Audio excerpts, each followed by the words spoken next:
Good morning, happy Onam. അപ്പോൾ ഇന്നാണ് ഓണം. ഇപ്പോൾ രാവിലെ എഴുന്നേറ്റിട്ടതേ എണ്ണയിട്ട് കുളിക്കാമെന്ന് വിചാരിച്ചു അതിൽ തന്നെ. അല്ലെങ്കിൽ പിന്നെ മുടി ഉണങ്ങി കിട്ടില്ലല്ലോ. അപ്പോൾ മുടിയൊക്കെ ഒന്ന് ഉണക്കണം, കുളിക്കണം, എന്നിട്ട് ബാക്കി പണികളിലോട്ടൊക്കെ കിടക്കാം. ഞാനിപ്പോൾ തലയിലിടുന്നൊരു സാധനം കേട്ടോ, മുട്ടയാണത്. അതിലോട്ട് കുറച്ച് ഓയിൽ ഇട്ടിട്ടുണ്ട്. ഈ ഒരു മാസ്ക് ഞാൻ യൂസ് ചെയ്യാൻ തുടങ്ങിയിട്ട് ഏകദേശം ഒരു 10 വർഷമായിട്ടുണ്ട് കേട്ടോ. എൻ്റെ ആൻറ്റി പറഞ്ഞു തന്നിട്ടാണ് ഞാൻ ഈ ഒരു മാസ്ക് യൂസ് ചെയ്യാൻ തുടങ്ങിയത്. ഇതിലോട്ട് നിങ്ങൾക്ക് അലോവേറ ജെല്ലും കൂടി ആഡ് ചെയ്യാം. എൻ്റെ കയ്യിൽ അലോവേറ ജെൽ ഇല്ലാത്തത് കൊണ്ടാണ് ഞാൻ ആഡ് ചെയ്യാഞ്ഞത്.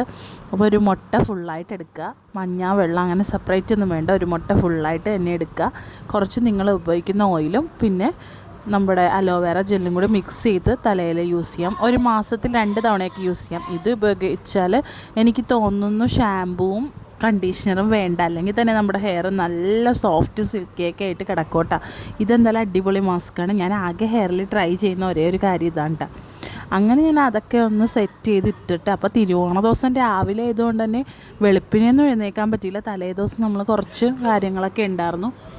രാവിലെ അലാറമൊക്കെ വെച്ചതാണ് എഴുന്നേൽക്കാൻ വേണ്ടി, പക്ഷെ പറ്റിയില്ല കേട്ടോ. അലാറം വെച്ചെങ്കിൽ അലാറം ഓഫ് ചെയ്തിട്ട് ഞാൻ വീണ്ടും കിടന്നുറങ്ങി. അപ്പോൾ കുറച്ച് ലേറ്റായിപ്പോയി. കുറച്ച് ലേറ്റ് എന്ന് പറഞ്ഞാൽ 8:30 ഞാൻ വെളുപ്പിന് എഴുന്നേറ്റ് പൂക്കളമൊക്കെ ഇടണമെന്ന് വിചാരിച്ചതാണ്, പക്ഷെ നടന്നില്ലല്ലോ. അപ്പോൾ അതുകൊണ്ട് തന്നെ ഭയങ്കര തലവേദനയായിരുന്നു എത്ര ലേറ്റായിട്ട് കിടന്നതും കൂടെ കൊണ്ട്. അപ്പോൾ ഞാൻ വേഗം ഒരു ഗ്ലാസ് ചായ കുടിച്ചിട്ട് ഇനി ബാക്കി പണികളൊക്കെ ചെയ്യാമെന്ന് ഓർത്തു. സദ്യ ഇല്ലാത്തതുകൊണ്ട് തന്നെ കാര്യമായിട്ടുള്ള പണികളൊന്നുമില്ല. എന്നാലും അമ്മക്കൊക്കെ പാക്ക് ചെയ്യാനുള്ള തിരക്കും അവർക്ക് കൊണ്ടുപോകാനുള്ള സാധനങ്ങളൊക്കെ എടുത്ത് വെക്കണ തിരക്കും, അങ്ങനെ മൊത്തത്തിലൊന്ന് തിരുവോണ ദിവസത്തിൽ നല്ല ബിസി ആയിരുന്നു. സദ്യയും കൂടി ഉണ്ടെങ്കിൽ നമ്മൾ പെട്ടുപോയാനെ. അത് വെക്കണം, പായസം എല്ലാം കൂടെയൊക്കെ ആകുമ്പോൾ നമ്മൾ പെട്ടുപോകും. അതുകൊണ്ട് അങ്ങനെ ഓർഡർ ചെയ്യാൻ കാരണം അതുകൊണ്ട് തന്നെയാണ് കേട്ടോ. എല്ലാം കൂടെ കുട്ടികളെയും കൂടെ മാനേജ് ചെയ്യണമല്ലോ നമ്മൾ. ലൂക്കിനെയൊക്കെ മാനേജ് ചെയ്യാൻ കുറച്ച് പാടാണ്. അപ്പോൾ അതും കൂടെ ആയതുകൊണ്ട് അങ്ങനെ ഓർഡർ കൊടുത്തതാണ് നമ്മൾ. ഞാനപ്പോൾ ദോശയുടെ മാവ് 2 ദിവസത്തേക്കുള്ളത് അരച്ച് വെച്ചിട്ടുണ്ടായിരുന്നു. കാരണം അമ്മയൊക്കെ പോയി കഴിഞ്ഞാൽ ദോശ തന്നെയായിരിക്കും ശരണം. കാരണം ഏറ്റവും സിമ്പിളായിട്ട് എനിക്ക് ഉണ്ടാക്കാൻ പറ്റിയ ദോശ, ഇഡ്ഡലി ഒക്കെയാണ്. പിന്നെ സാമ്പാർ ഇതേപോലെ തന്നെ ഒരു ദിവസം ഉണ്ടാക്കി വെച്ച് കഴിഞ്ഞാൽ നമുക്ക് പിറ്റേ ദിവസം അത് തന്നെ യൂസ് ചെയ്യാമല്ലോ. പിന്നെ വല്ല ചമ്മന്തിയൊക്കെ വെച്ച് അഡ്ജസ്റ്റ് ചെയ്യാമല്ലോ എന്ന് വിചാരിച്ച് അങ്ങനെ അതെടുത്ത് ഞാൻ ഫ്രിഡ്ജിലാക്കിയേട്ടാ. ഈ ഗ്ലാസ് കണ്ടെയ്നറിലിട്ടാൽ പെട്ടെന്ന് കേട് വരില്ല എന്ന് ഞാൻ കേട്ടിട്ടുണ്ട് കേട്ടോ. അതുകൊണ്ടാണ് കേട്ടോ അങ്ങനെ ആക്കി വെച്ചത്. ഇത്തവണത്തെ ദോശമാവാണെങ്കിൽ നല്ല പെർഫെക്റ്റ് ആയിട്ട് വരികയും ചെയ്തു. പിന്നെ നമ്മുടെ വീട്ടിലൊക്കെ എന്തെങ്കിലും വിശേഷ ദിവസമൊക്കെ വന്നാൽ ദോശയും ഇഡ്ഡലി സാമ്പാറൊക്കെ തന്നെയായിരിക്കും. ഓണം അങ്ങനെ എന്തെങ്കിലും സ്പെഷ്യൽ ഡേ ഒക്കെ വരില്ലേ, അപ്പോൾ നമ്മളെപ്പോഴും വെക്കാറുള്ളതാണ് കേട്ടോ ഈ ഇഡ്ഡലിയും സാമ്പാറും. അല്ലാത്ത ദിവസങ്ങളിൽ വെക്കും. അതായത് അന്ന് വെക്കുന്ന ഇഡ്ഡലിയും സാമ്പാർ എന്താണെന്നറിയില്ല, ഒരു വല്ലാത്ത ടേസ്റ്റ് ആയിരിക്കും കേട്ടോ അതിന്. വേളാങ്കണ്ണി ഞങ്ങളെല്ലാവരും കൂടെ പോകാനായിരുന്നു കേട്ടോ പ്ലാൻ. ഞാനും ടിനും പിള്ളേരും അപ്പനും അമ്മയും കൂടി പോകാനാണ് നിന്നേച്ചത്. പക്ഷെ പെട്ടെന്നാണ് ലൂക്കിനും റൂത്തിനും ചെറുതായിട്ട് ജലദോഷം അങ്ങനത്തെ കുറച്ച് അസ്വസ്ഥതകളൊക്കെ തോന്നിയത്. പിന്നെ അങ്ങനെ തോന്നിയ സ്ഥിതിക്ക് നമുക്ക് എന്തായാലും പോകണ്ടെന്നുള്ള പ്ലാനിലെത്തി കേട്ടോ. കാരണം അവിടെ ആണെങ്കിൽ മാതാവിൻ്റെ പെരുന്നാളും കൂടി നടക്കുന്ന ടൈം ആയതുകൊണ്ടില്ലേ, എന്തായാലും നല്ല തിരക്കായിരിക്കും. നല്ല തിരക്കെന്ന് പറഞ്ഞാൽ നമ്മൾ ഓൾറെഡി അവിടെ തിരക്കാണ്. പിന്നെ ഇങ്ങനത്തെ ഒരു അവിടെ പെരുന്നാളും കൂടി ആയതുകൊണ്ട് ഒടുക്കത്തെ തിരക്കായിരിക്കും. നമുക്ക് അങ്ങോട്ട് അടുക്കാനേ പറ്റില്ല. അപ്പോൾ ഹോസ്പിറ്റലിലൊക്കെ പെട്ടെന്ന് പോകേണ്ടിയൊക്കെ വന്നാലും ഈ തിരക്കിൻ്റെ ഇടയിൽ കൂടി പോകുന്നത് അത്ര പോസിബിൾ ആയിട്ടുള്ള കാര്യമല്ലാത്തതുകൊണ്ട് നമ്മൾ എന്തായാലും വേണ്ടാന്ന് തീരുമാനിച്ചിട്ടാ. എനിക്കാണെങ്കിൽ നല്ല ആഗ്രഹം ഉണ്ടായിരുന്നു. ഡ്രസ്സൊക്കെ വരെ ഞാൻ എടുത്തു വെച്ചതാണ് പോകാനായിട്ടുള്ളത്. പക്ഷേ ഇങ്ങനെ ഒരു കുട്ടികളുടെ കാര്യമായതുകൊണ്ട് നമ്മൾ എന്തായാലും അത് സീരിയസ് ആയിട്ട് എടുക്കണമല്ലോ. അതുകൊണ്ട് ഞാൻ പോകണ്ടെന്ന് ഞാൻ തന്നെ അങ്ങോട്ട് പറഞ്ഞ കേട്ടോ. ആഗ്രഹമൊക്കെ ഉണ്ട്, എന്നാലും നമ്മൾ സാക്രിഫൈസ് ചെയ്തു എന്ന് വേണമെങ്കിൽ പറയാം. ശരിക്കും പറഞ്ഞാൽ നമ്മുടെ ഫാമിലി എല്ലാവരും കൂടി ഓണം ആഘോഷിക്കണത്ര രസമൊന്നും ഇങ്ങനെ കുറച്ച് പേരായിട്ട് ആഘോഷിക്കുമ്പോൾ കിട്ടാറില്ല കേട്ടോ. ഞാൻ പറഞ്ഞില്ല, ഞാൻ എൻ്റെ അമ്മയുടെ വീട്ടിലായിരിക്കും മിക്കപ്പോഴും സെലിബ്രേറ്റ് ചെയ്യാറ്. ഉച്ചയ്ക്ക് അവിടെ നിന്നൊക്കെ ആയിരിക്കും സദ്യ കഴിക്കുന്നത്. പക്ഷെ നമുക്കിപ്പോൾ ഇന്ന് പോകേണ്ട ഒരു ആവശ്യം വന്നപ്പോഴും അതുകൊണ്ട് മാത്രമാണ് നമ്മളങ്ങനെ നമ്മുടെ വീട്ടിൽ ആഘോഷിക്കാമെന്ന് തീരുമാനിച്ചത് കേട്ടോ. അവിടെ ആഘോഷിക്കാതെ നമ്മുടെ വീട്ടിൽ ആഘോഷിക്കാമെന്ന് തീരുമാനിച്ചത്. എനിക്കപ്പോൾ ശരിക്കും മിസ് ചെയ്തു. അവിടെ നിന്നാണ് കസിൻസൊക്കെ ഇങ്ങനെ ഫോട്ടോസൊക്കെ വിട്ടുകൊണ്ടിരിക്കുകയാണ്, അവരെവിടെ അടിച്ച് പൊളിക്കുകയാണെന്നൊക്കെ പറഞ്ഞേ. പിന്നെ ഇന്നലെ നൈറ്റ് അപ്പോൾ ഞങ്ങൾ ഒരു ചെറിയ ഷോപ്പിങ്ങിന് പോയെന്ന് പറഞ്ഞില്ല, അപ്പോൾ മേടിച്ചതാണ്. ഞാൻ റൂത്തിനെ കൊണ്ടുപോയില്ല, അതൊരു വലിയ മിസ്റ്റേക്ക് ആയിപ്പോയി. കാരണം ഇത് അത്യാവശ്യം നല്ല വലുതാണ് കേട്ടോ, അവൾക്ക് പറ്റുന്നില്ല. ഇനിയിപ്പോൾ റിട്ടേൺ ചെയ്യുന്നില്ല, കാരണം കുറച്ച് റേറ്റ് കുറവായിരുന്നു. പിന്നെ ടിനുവിൻ്റെ മുണ്ടാണ്ട്, ഇത് ശരിക്കും എനിക്കൊരു വെറൈറ്റി ആയിട്ട് തോന്നി. ഇത് സത്യം പറഞ്ഞാൽ വീട്ടിലെടുക്കുന്ന ടൈപ്പ് മുണ്ടാണ്, പക്ഷെ അതിൽ നല്ല ഡിസൈനൊക്കെ വന്നിട്ട് കാക്കി മുണ്ടില്ലേ, വേറെ കളേഴ്സൊക്കെ ഉണ്ടായിരുന്നു. പക്ഷേ പിന്നെ ഓണം ആയതുകൊണ്ട് നമ്മൾ വൈറ്റിൽ തന്നെ പിടിച്ചു. പിന്നെ ഒരു ഷർട്ടും കൂടി എടുത്തിട്ടാണ്. ഷർട്ട് കുറേ തപ്പി നടന്നു, ഞങ്ങൾ കുറേ കടകളൊക്കെ തപ്പി നടന്നു. ലാസ്റ്റ് ഞങ്ങൾക്ക് ഒരു കടയിൽ നിന്നാണ് ഷർട്ട് കിട്ടിയത്. പിന്നെ നമ്മുടെ ലൂക്കിന് ഒരു ഷർട്ട് എടുത്തു. മുണ്ട് ഞാൻ ഇവിടെ അടുത്തുള്ളൊരു കടയിൽ നിന്ന് എടുത്തിട്ടുണ്ടായിരുന്നു. അപ്പോൾ അവന് ഷർട്ട് മാത്രമേ പിന്നെ എടുത്തുള്ളൂ കേട്ടോ. അപ്പോൾ അമ്മയൊക്കെ വേറെ ഷോപ്പിങ്ങിന് പോയിട്ടുണ്ടായിരുന്നു. അപ്പോൾ എൻ്റെ അടുത്ത് അമ്മ കൊണ്ടുവന്ന് ഇങ്ങനെ കാർപ്പറ്റ്, അവർ മേടിച്ച കാർപ്പറ്റ് എന്നെ കൊണ്ടുവന്ന് കാണിച്ചിട്ട് പറയാം വീഡിയോയിൽ അതും കൂടെ കാണിക്കുന്നത്. അപ്പോൾ 3 എണ്ണത്തിന് എന്തോ 100 രൂപയ്ക്ക് എന്തോ കിട്ടിയതാണെന്ന് തോന്നുന്നു, ഓണച്ചന്ത അവിടെ നിന്ന് കേട്ടോ. പിന്നെ ഞങ്ങൾ കുറച്ച് നേരം ചായയൊക്കെ കുടിച്ച് ഞാനും അമ്മയും കൂടി പോകുന്ന കാര്യങ്ങളൊക്കെ ഇങ്ങനെ സംസാരിച്ചുകൊണ്ടിരിക്കുകയാണ്. അമ്മക്കാണെങ്കിൽ ഒട്ടും താല്പര്യമില്ല, ഞാനും കുട്ടികളും ഇല്ലാത്തതുകൊണ്ട് ഒറ്റയ്ക്കായി പോകുമെന്നും പറഞ്ഞേ ആകെ എൻ്റെ അടുത്ത് ഇങ്ങനെ സങ്കടം പറഞ്ഞുകൊണ്ടിരിക്കുകയായിരുന്നു.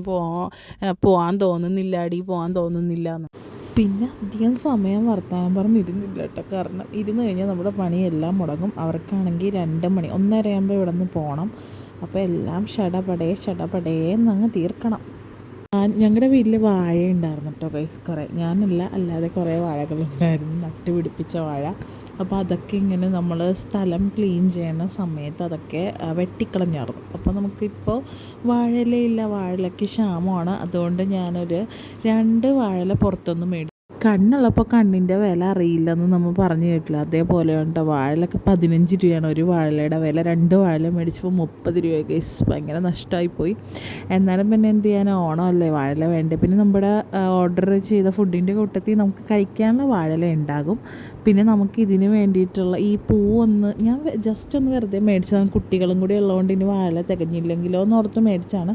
അപ്പോൾ ഞാൻ വിചാരിച്ചെന്നാൽ ഇത് പൂവൊക്കെ ഇട്ട് നമുക്ക് ഒന്ന് പൂവിനെയൊക്കെ ഒന്ന് സെറ്റ് ചെയ്ത് വെക്കാൻ ഉപയോഗിക്കാമെന്ന് വിചാരിച്ച് ഞാൻ വാഴയില കട്ട് ചെയ്തിട്ട് ഓരോ പൂ അതിലോട്ടാക്കി വെച്ചിട്ടാണ് കട്ട് ചെയ്ത് പൂക്കൾ സെറ്റാക്കി അതിലോട്ടാണ് വെച്ചത്.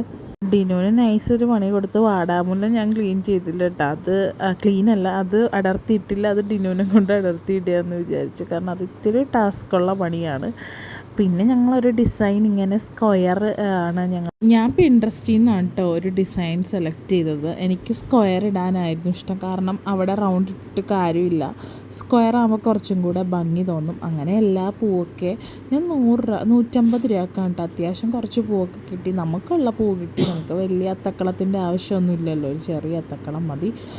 അത് ഇടണ്ടെന്ന് അമ്മ പറഞ്ഞതാണ് കേട്ടോ, കാരണം അമ്മയൊന്നും ഇല്ലാത്തത് കൊണ്ട് അമ്മോന് വേണ്ട, അതിൻ്റെ ആവശ്യമില്ലെന്നാണ് തോന്നുന്നത്. പക്ഷേ റൂത്തിന് ഓർമ്മ വെച്ചിട്ടുള്ള ആദ്യത്തെ ഓണമാണ് അവളെ, അപ്പം അതൊന്ന് സ്പെഷ്യലാക്കണമെങ്കിൽ ഞാനാണെങ്കിൽ മറ്റേ മാസ്ക് തലയിൽ ഇട്ടിട്ടുണ്ടല്ലോ ഗൈസ്. അപ്പോൾ എനിക്കൊരു പേടി ഉണ്ടായിരുന്നു, വല്ല പനിയും ചുമയൊക്കെ വരുമെന്ന്. അപ്പോൾ ഞാൻ ഡിനുവിൻ്റെ അടുത്ത് ചോദിച്ചു, ഡിനു തന്നെ ഇടുമെന്ന് ചോദിച്ചപ്പോൾ ഡിനുവിന് അയ്യോ എനിക്ക് അത്ര ഐഡിയാസ് ഒന്നുമില്ല, നീ പിൻട്രസ്റ്റിലൊക്കെ നോക്കി സെലക്ട് ചെയ്തൊക്കെ താ, അപ്പോൾ ഞാൻ ഇടാമെന്ന് പറഞ്ഞിട്ടാണ്.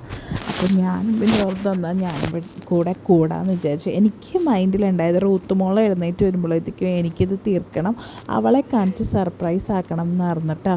ലൂക്ക് പിന്നെ ഞങ്ങളുടെ കൂടെ തന്നെ ഉണ്ട് കേട്ടോ, അവനും ഭയങ്കര ഹാപ്പിയാണ്. അവന് ഡിനു എന്തെങ്കിലും ഇങ്ങനെ പണിയൊക്കെ ചെയ്തുകൊണ്ടിരിക്കുന്ന കണ്ട് അവന് പിന്നെ ഭയങ്കര ഹാപ്പിയാണ്. ആ ഡിനുവിനെ ചുറ്റിപ്പറ്റി തന്നെ ഇങ്ങനെ നടക്കും, ഞങ്ങളുടെ ബാക്കിൽ തന്നെ ഉണ്ട്. പിന്നെ അവൻ ഇങ്ങോട്ട് ഇറക്കി കഴിഞ്ഞാൽ ഈ പൂവിൻ്റെ കാര്യമൊക്കെ തീർന്നതാണ് ഗൈസ്. പൂവിനെയൊക്കെ കൊല വിളിക്കും, അവൻ എടുത്ത് കളയും, അവൻ ഉറപ്പായിട്ടും കളയും. അതുകൊണ്ട് അവന് പുറത്തോട്ട് ഇറക്കിയില്ല, അമ്മ അവനവിടെ നോക്കാമെന്ന് പറഞ്ഞു. ഞങ്ങളപ്പോൾ തീർക്കാമെന്ന് വിചാരിച്ചു. പക്ഷെ നമ്മൾ എത്ര വേഗമെന്ന് വിചാരിച്ചാലും ഇല്ലേ, നമ്മൾ വിചാരിക്കുക അത്തക്കളം അല്ലേ ഒരു 10-20 മിനിറ്റിനുള്ളിൽ പെട്ടെന്ന് കഴിയും പൂക്കളം ഇട്ടെന്നൊക്കെ വിചാരിക്കുമെങ്കിലും ഇത് കഴിയുമ്പോൾ തന്നെ ഏകദേശം 1 അല്ലെങ്കിൽ 2 മണിക്കൂർ എങ്ങനെ പോയാലും പോവും. കാരണം നമുക്ക് ഇത് അഡ്ജസ്റ്റ് ചെയ്തൊക്കെ ഇട്ട് വരുമ്പോൾ ഏകദേശം ടൈമൊക്കെ കഴിഞ്ഞ് നമ്മുടെ സദ്യ കഴിക്കുന്ന ടൈം ആയാലും ഇത് റെഡിയാക്കാൻ ചാൻസ് ഇല്ല. എനിക്കെപ്പോഴും അങ്ങനെയാണ് കേട്ടോ. അപ്പോഴേക്കും നമ്മുടെ അത്തക്കളം റെഡിയായി. സത്യം പറഞ്ഞാൽ സ്ക്വയറാണ് ഉദ്ദേശിച്ചെങ്കിലും ഇട്ട് വന്നപ്പോൾ റൗണ്ട് പോലെയായി ഗൈസ്. എവിടെയോ ഒരു സ്ക്വയറുണ്ട്, മൊത്തത്തിൽ ഒരു റൗണ്ടുമായി. പിന്നെ ആ ഇലയിലിട്ടേക്കുന്നത് എന്താണെന്ന് സദ്യയാണ് കേട്ടോ, ഒരു സദ്യ സെറ്റപ്പ് ആ പൂ വെച്ച് തന്നെ അങ്ങ് ചെയ്തു. വന്നിട്ട് പിന്നെ അവിടെയൊക്കെ വേഗം അടിച്ചിട്ടു. ഇനി എനിക്ക് പോയി കുളിക്കണം, അതാണ് ഏറ്റവും വലിയ ടാസ്ക്. അപ്പോൾ ഞാൻ അടിച്ചപ്പോൾ അമ്മ പറഞ്ഞു നീ പോയി കുളിച്ചോ, ഞാൻ അവിടെയൊക്കെ അടിച്ചിട്ടോളാന്ന് പറഞ്ഞിട്ട് അമ്മ തന്നെ അടിച്ചിട്ടിട്ട. അമ്മക്ക് പേടി ഞാനിട്ട അത്തക്കളം എങ്ങാനും ഞാൻ അടിച്ച് കളഞ്ഞാലോ എന്ന് വിചാരിച്ച് അമ്മ തന്നെ അങ്ങ് അടിച്ച് കളഞ്ഞിട്ടോ. കുളിക്കണം എന്ന് പറഞ്ഞാൽ കയറിയത്. പിന്നെ ഞാൻ വിചാരിച്ചു ദോശ ചുട്ട് ലൂക്കിന് കൊടുത്തു കഴിഞ്ഞാൽ ആ പണി കഴിഞ്ഞല്ലോ. അവനെ ഫുഡ് കഴിപ്പിക്കലാണ് ഏറ്റവും വലിയ പണി. അപ്പോൾ ഞാൻ വിചാരിച്ചു അത് കഴിഞ്ഞാൽ എനിക്ക് സമാധാനത്തോടെ ആസ്വദിച്ച് കുളിക്കാം. സത്യം പറഞ്ഞാൽ ആസ്വദിച്ച് കുളിയൊന്നും നടക്കില്ല. അപ്പോൾ തന്നെ റൂത്ത് വരും, 5 മിനിറ്റ് കഴിയുമ്പോൾ തന്നെ വരും കേട്ടോ. എൻ്റെ ഡോറിൽ തട്ടി, അമ്മ ഡോർ തുറക്ക് ഞാനും കയറട്ടെ എന്നും പറഞ്ഞ് വരാറുണ്ട്. അവളെപ്പോഴും അങ്ങനെയാണ്. പിന്നെ ഞാൻ നോക്കിയപ്പോൾ ആൽപ്സ് ഗുഡ്നെസ്സിൻ്റെ ഒരു 10 രൂപയുടെ ഒരു സാഷേ പാക്കറ്റ് ഞാൻ മേടിച്ചിട്ടുണ്ടായിരുന്നു, സാൻഡൽ വുഡിൻ്റെ. അതും കൂടെ അങ്ങ് വെള്ളത്തിൽ ചാലിച്ചിട്ട് മുഖത്തൊന്ന് അപ്ലൈ ചെയ്ത് കൊടുത്തു. എന്തായാലും ഓണമൊക്കെ അല്ലേ, ഒന്ന് തിളങ്ങി നിൽക്കാമെന്ന് വിചാരിച്ചു. അപ്പോൾ അതിട്ട് കഴിഞ്ഞിട്ട് അത് കൊള്ളാം കേട്ടോ സംഭവം. 10 രൂപയുടെ ആണെങ്കിൽ അത്യാവശ്യം നല്ല ക്വാണ്ടിറ്റി ഉണ്ട്, നമുക്കൊരു 3 തവണയൊക്കെ യൂസ് ചെയ്യാനുള്ളതുണ്ട്. പിന്നെ യൂസ് ചെയ്തിട്ടാണെങ്കിൽ ഒരു ഇൻസ്റ്റൻറ്റ് റിസൾട്ടൊക്കെ ചെറുതായിട്ട് കിട്ടുന്നുണ്ട് കേട്ടോ. പിന്നെ ഞാൻ കുളിക്കാനൊക്കെ കയറി കഴിഞ്ഞു. പിന്നെ റൂത്തിനെ റെഡിയാക്കി നിർത്തി. സത്യം പറഞ്ഞാൽ എനിക്ക് റൂത്തിൻ്റെ മുടി വെട്ടിയത് കൊണ്ടില്ലേ ഈ മുല്ലപ്പൂ വയ്ക്കാൻ ഒട്ടും താല്പര്യമില്ലായിരുന്നു. പിന്നെ അവൾക്ക് ഞാൻ വെച്ചത് കണ്ടപ്പോൾ അവൾക്കും കൂടെ വെക്കണം എന്ന് പറഞ്ഞ്. ഇത് ഡിനുവിൻ്റെ ആൻറ്റി തയ്ച്ച് കൊടുത്ത ഡ്രസ്സാണ്. നല്ല രസമുണ്ട്. ബർത്ത്ഡേക്കും ഞാൻ ഇത് തന്നെയാണ് ഇവൾക്ക് കേക്ക് കട്ട് ചെയ്യാൻ നേരത്തിട്ടത്. നല്ല രസമുണ്ട്, ഇട്ടിട്ട് നന്നായിട്ട് ചേരുന്നുണ്ടായിരുന്നു. ഞാനിട്ടേക്കുന്ന ഈ ഡ്രസ്സില്ലേ അമ്മയുടെ ഒരു സാരിയാണ്. ഏകദേശം ഒരു 10 വർഷത്തെങ്കിലും പഴക്കമുള്ള സാരി വെട്ടി, ലൈനിങ് ഒന്നും ഇട്ടിട്ടില്ല, അങ്ങനെയാണ് ഞാൻ തയ്ച്ചത്. അപ്പോഴത്തേക്ക് സദ്യ എത്തി. സദ്യ ഡിനു പോയി എടുത്തുകൊണ്ട് വന്നതാണ് കേട്ടോ. എൻ്റെ ഫ്രണ്ടിൻ്റെ വീട്ടിൽ തന്നെയാണ് ഓർഡർ ചെയ്തത്. അപ്പോൾ 2 ടൈപ്പ് പായസമൊക്കെ ഉണ്ട്. നല്ല ടേസ്റ്റുള്ള സദ്യയാണ് ഇവരുടെ. അതാണ് ഞങ്ങൾ ഇവിടെ തന്നെ ഓർഡർ ചെയ്തത്. പിന്നെ പപ്പടം എന്ന് പറഞ്ഞാൽ നമ്മൾ തന്നെ വറുത്തെടുക്കണം. അവർ പപ്പടം നമുക്ക് ആവശ്യത്തിനനുസരിച്ച് വെച്ചിട്ടുണ്ട്. അപ്പോൾ ഇവൻ പായസം കുടിക്കണേ മുമ്പ് തന്നെ ആളുടെ മൊത്തമായി കിടക്കുകയാണ്. ആകെ മുട്ടനലമ്പായിരുന്നു. അവനെ ഇലയൊക്കെ വിളിച്ചത് കണ്ടിട്ട് അവൻ ഭയങ്കര ഹാപ്പിയാണ്. പിന്നെ അവനെ നമ്മളെ ഇലയൊന്നും ഇട്ട് ഇരുത്തിയില്ല കേട്ടോ. കാരണം ഇലയൊക്കെ ഇട്ട് ഇരുത്തി കഴിഞ്ഞാൽ ഇലയും ഫുഡും അവനൊക്കെ വേറെ സ്ഥലത്തായിരിക്കും. അവൻ്റെ മുണ്ട് വരെ അവൻ ഊരാൻ കുറേ തവണ ശ്രമിച്ചു. പിന്നെ മറ്റേ ഒട്ടിക്കുന്ന ടൈപ്പ് മുണ്ടായതുകൊണ്ട് ഊരാൻ പറ്റിയില്ല. മറ്റേ കെട്ടണ ടൈപ്പ് ആണെങ്കിൽ അവൻ എന്തായാലും ഊരിക്കളഞ്ഞാൻ. അപ്പോൾ അമ്മ അവന് ഫുഡൊക്കെ കൊടുത്ത് നോക്കുന്നുണ്ട്. അവൻ കഴിക്കുന്നൊന്നുമില്ല. അവൻ പായസം പപ്പടം കുട്ടി കുഴക്കണ കണ്ട ബോഡി വന്നിട്ടുണ്ടായിരുന്നു കഴിക്കാൻ. അപ്പോൾ ആദ്യം ഞങ്ങൾ മുതിർന്നവരേക്ക് ഇരുത്തി. അപ്പോൾ എൻ്റെ പപ്പയുടെ അമ്മയും കൂടെ വന്നിട്ടുണ്ടായിരുന്നു കേട്ടോ. അപ്പോൾ അമ്മയും പപ്പയും അമ്മയും കൂടി, എൻ്റെ അമ്മയും കൂടി ഇരുന്ന് കഴിച്ചിട്ട് പിന്നെ അത് കഴിഞ്ഞിട്ടാണ് ഞങ്ങൾ കഴിച്ചത്. പിന്നെ അത് കഴിഞ്ഞ് പിന്നെ മൊത്തം റഷായിപ്പോയി. കാരണം അവർക്ക് പോകണമായിരുന്നു, 1:30 തന്നെ പോകണമായിരുന്നു. ഞങ്ങളതുകൊണ്ട് 12 കാലൊക്കെ ആയപ്പോൾ തന്നെ സദ്യ കഴിച്ചു. പിന്നെ അവരെ പറഞ്ഞയച്ചിട്ട് ഞാൻ വേഗം ഇവിടെയൊക്കെ ഒന്ന് അടിച്ചൊക്കെ ഇടാമെന്ന് വിചാരിച്ചു. സദ്യയൊക്കെ കഴിച്ചിട്ട് ആകെ പായസമൊക്കെ വീണിട്ട് ഇങ്ങനെ ഒട്ടി കിടക്കുകയാണ്. പിന്നെ മുല്ലപ്പൂ ആണെങ്കിൽ റൂത്ത് മുല്ലപ്പൂ മൊത്തത്തിൽ അലമ്പാക്കി അവിടെ പിച്ചി ചീന്തിയൊക്കെ ഇട്ടിട്ടുണ്ടായിരുന്നു. അപ്പോൾ അതൊക്കെ ഒന്ന് അടിച്ച് കൂട്ടി കളയണം. കുറച്ച് പണിയുണ്ട് ഇനി. ഒറ്റക്കായതുകൊണ്ട് എനിക്ക് ഇങ്ങനെ കുറേ നാളായി ഞാൻ ഒറ്റക്ക് നിന്ന് ഇങ്ങനെ പണിയെടുത്തിട്ട്. അമ്മ എപ്പോഴും ഉണ്ടാവുമല്ലോ കൂടെ. അപ്പോൾ എനിക്കൊരു ടെൻഷനുണ്ട്, കുട്ടികളെ നല്ലോണം നോക്കാൻ പറ്റുമോ, ഫുഡൊക്കെ ഉണ്ടാക്കാൻ പറ്റുമോയെന്ന്. അപ്പോൾ ഡിനു പറഞ്ഞു ഫുഡൊന്നും ഉണ്ടാക്കിയില്ലെങ്കിലും കുഴപ്പമില്ല, ഞാൻ മേടിച്ചാണെങ്കിലും തന്നോളാം എന്ന് പറഞ്ഞു. പക്ഷേ പുറത്തുനിന്ന് എല്ലാ ദിവസവും കുട്ടികൾക്ക് കൊടുത്തു കഴിയുമ്പോൾ എന്തെങ്കിലും വന്നാലോ എന്ന് പേടിച്ചിട്ട്. കാരണം ലൂക്കുള്ളത് കൊണ്ടാണ് കേട്ടോ ഇത്ര നമ്മൾ കൂടുതലായിട്ട് അവനെ നോക്കണമല്ലോ. അതുകൊണ്ടാണ് അങ്ങനെ കുറേ പണികൾ അങ്ങനെ ചെയ്യാത്തത്. എന്നാലും ഇപ്പോൾ ഞങ്ങൾ അത്യാവശ്യം പണിയൊക്കെ ഞാനും ഡിനുവും എന്നെ ഹെൽപ്പ് ചെയ്ത് പാത്രമൊക്കെ ഡിനു കഴുകിത്തരാമെന്ന് പറഞ്ഞു. കുറേ പാത്രമൊക്കെ ഉണ്ടായിരുന്നു. അപ്പോൾ ഡിനുവിന് എനിക്ക് മാഗി ഉണ്ടാക്കി തരാമോ, ഞാൻ ഈ കിടക്കുന്ന പാത്രം എല്ലാം ഞാൻ കഴുകിത്തരാം, എനിക്ക് മാഗി ഉണ്ടാക്കി തരാൻ പറഞ്ഞിട്ടാണ്. അപ്പോൾ ഡിനു അവിടെ നിന്ന് പാത്രം കഴുകുകയാണ്. പിന്നെ സപ്പോർട്ടിന് ലൂക്കുണ്ട്. റൂത്ത് പിന്നെ അവിടെ തേരാപ്പാരൊക്കെ ഇങ്ങനെ നടക്കുകയാണ്. ഞാൻ വേഗം മാഗി ഉണ്ടാക്കാൻ. എനിക്ക് മൂന്നാറൊക്കെ പോകുമ്പോൾ കിട്ടുന്ന മാഗി ഇല്ലേ, ആ ഒരു ടേസ്റ്റ് നമ്മൾ ആരുണ്ടാക്കിയാലും, ഞാൻ ഇതുവരെ മാഗി കഴിച്ചതിൽ അങ്ങനെ തോന്നിയിട്ടില്ല. ആരുണ്ടാക്കിയാലും അത്രയും ടേസ്റ്റ് ഉണ്ടാവില്ല. അപ്പോൾ ഞാൻ അങ്ങനെ ഒന്ന് ഉണ്ടാക്കി പരീക്ഷിച്ച് നോക്കി. പക്ഷേ സത്യം പറഞ്ഞാൽ എപ്പോഴും ഉണ്ടാക്കണ അത്ര ടേസ്റ്റ് പോലും കിട്ടിയില്ല. അത്രയ്ക്ക് ഫ്ലോപ്പായിപ്പോയി ഇപ്രാവശ്യം ഉണ്ടാക്കിയ മാഗി. പിന്നെ അത് റെഡിയായിട്ട് ഞങ്ങൾ വേഗം കണ്ടക്കട എന്ന് പറഞ്ഞ സ്ഥലമുണ്ട്, അങ്ങോട്ട് പോകാമെന്നാണ് വിചാരിക്കുന്നത്. പിന്നെ അമ്മയുടെ വീട്ടിൽ പോകണം. അതിന് മുമ്പ് ജസ്റ്റ് ഒരു ഔട്ടിങ് പോലെ പോകാമെന്ന് വിചാരിച്ചിട്ട്. ഓണമല്ലേ, ഒന്ന് പുറത്തൊക്കെ പോയി ചില്ല് ചെയ്യാമെന്ന് വിചാരിച്ചു. ചില്ല് ചെയ്യാൻ മാത്രമല്ല, ഞങ്ങൾ പുറത്തിറങ്ങിയില്ല കാറിൽ നിന്ന്. 2 പേരും കൂടെ ഇറക്കിക്കഴിഞ്ഞാൽ സീനാവും. അപ്പോൾ ഈ ഒരു കടയിൽ വന്നു കഴിഞ്ഞപ്പോൾ അവിടെ നിന്ന് ചായ, നല്ല ചൂട് പഴംപൊരിയും കിട്ടി. നല്ല ടേസ്റ്റായിരുന്നു കേട്ടോ ആ പഴംപൊരി. ലൂക്കും ഞാനും കൂടി നന്നായിട്ട് അടിച്ചു. റൂത്താന് അത്ര വേണ്ടാന്ന് പറഞ്ഞു. പിന്നെ ഞങ്ങൾ കുറേ നേരം അവിടെയൊക്കെ ഇരുന്നു. പിന്നെ നേരെ അമ്മയുടെ വീട്ടിലോട്ട് വന്നു. അവിടെ ചെന്നപ്പോൾ ചിക്കൻ ഫ്രൈ ചെയ്ത് ഇരിക്കുന്നത്. എനിക്ക് ചിക്കൻ്റെ പാർട്സിൽ ഞങ്ങളുടെ ഇവിടെയൊക്കെ അതിനെ വട്ടം എന്നാണ് കേട്ടോ പറയണത്. അതാണ് എനിക്ക് ഏറ്റവും ഇഷ്ടം. അപ്പോൾ അതെടുത്തൊരു പീസ് കളിച്ചു. പിന്നെ ഇവിടെയൊക്കെ ഫുൾ നമ്മൾ കളിയൊക്കെ സെറ്റ് ചെയ്തിട്ടുണ്ടായിരുന്നു. ഉച്ചക്ക് വേറെ കളികളൊക്കെ ഉണ്ടായിരുന്നു, പക്ഷേ അതിലൊന്നും പങ്കെടുക്കാൻ പറ്റിയില്ല. കാരണം അമ്മയൊക്കെ വേളാങ്കണ്ണി പോണതുകൊണ്ട് ഇങ്ങോട്ട് വരാൻ പറ്റിയില്ല ഞങ്ങൾക്ക്. അപ്പോൾ അതിന് ഞങ്ങൾക്ക് വേണ്ടിയിട്ടൊരു കളി അവർ മാറ്റി വെച്ചിട്ടുണ്ടായിരുന്നു. കൊള്ളം കര എന്ന് പറഞ്ഞിട്ടുള്ളൊരു കളി. അപ്പോൾ അതിന് ഞങ്ങളെല്ലാവരും പങ്കെടുത്തിട്ട്, അപ്പോൾ ഡിനു ആദ്യത്തെ സെറ്റ് എന്ന് പറഞ്ഞാൽ ആണുങ്ങളുടെ സെറ്റാണ്. അവരിത് കളിക്കുന്നുണ്ട്. അതിൻ്റെ ഇടയിൽ ഇത് അവൾക്ക് എന്താ കാര്യമെന്ന് എനിക്കറിയില്ല, കയറി നിൽപ്പുണ്ട് അവൾ. പിന്നെ നിൽക്കണ ചെറുതില്ലേ ഗൈസ്, അത് ഡമ്മിയാണ്. പക്ഷേ ഡമ്മിയാണെന്ന് അവൻ സമ്മതിച്ച് തരില്ല. നമ്മൾ പിന്നെ അവനെ ഡമ്മിയായിട്ടാണ് കാണണമെങ്കിലും അവൻ തോറ്റാലും ശരി അവിടെ നിന്ന് പോയില്ല, കൂടെ നിന്ന് കളിക്കും. കണ്ടോ, ഗേൾസിൻ്റെ കൂടെ അവനുണ്ട് കളിക്കാനായിട്ട്. ഞാനും ഡിനൊക്കെ ഫസ്റ്റ് റൗണ്ടിൽ തന്നെ പൊട്ടിപ്പോയിട്ടോ. എന്ത് ഫംഗ്ഷൻ വന്നാലും എൻ്റെ അമ്മയുടെ വീട്ടിൽ അടിപൊളിയാണ്. ഞങ്ങളെല്ലാവരും കൂടി എന്തെങ്കിലും ഗെയിം എന്തെങ്കിലുമൊക്കെ സെറ്റ് ചെയ്യാറുണ്ട്. ഡാൻസും പാട്ടൊക്കെ ആയിട്ട് നമ്മൾ മൊത്തത്തിൽ ആകെ ചില്ലായിരിക്കും. ലൂക്കൊക്കെ ഭയങ്കര ഹാപ്പി ആയിരുന്നു കേട്ടോ. ഇത്രയും അവൻ്റെ കസിൻസിനും എല്ലാവരെയും കണ്ടിട്ട് അവന് ഭയങ്കര ഹാപ്പി ആയിട്ട് വയ്യായിരുന്നു.